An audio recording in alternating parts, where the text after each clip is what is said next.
Personil Satuan Reserse Narkoba Polres Aceh Tenggara berhasil meringkus bandar dan pengedar narkoba dengan barang bukti sabu seberat 1 kilo 2 gram. Kapolres Aceh Tenggara AKBP Doni Sumarsono mengatakan penangkapan dilakukan pada Selasa 13 Juni 2023 sekitar pukul 18.00 waktu Indonesia Barat di Desa Perapat Sepakat, Kecamatan Babu Salam, Aceh Tenggara.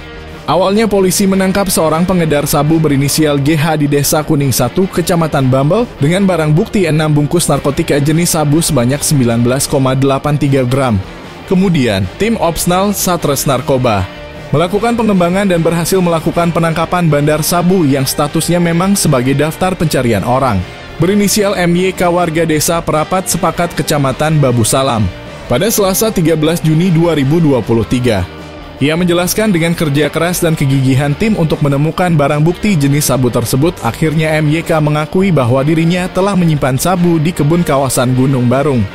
Dari pengungkapan kasus narkoba itu, 2 pelaku lagi ditangkap dengan peran sebagai kurir narkoba, yaitu inisial IA dan WD.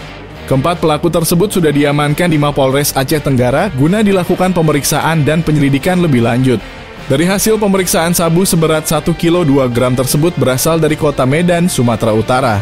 Atas perbuatannya, para tersangka tersebut diduga melanggar pasal 112 ayat 2 junto pasal 114 ayat 2 Undang-Undang RI Nomor 35 Tahun 2009 tentang narkotika, dengan ancaman minimal 6 tahun penjara dan maksimal hukuman mati dan denda maksimum 10 miliar rupiah.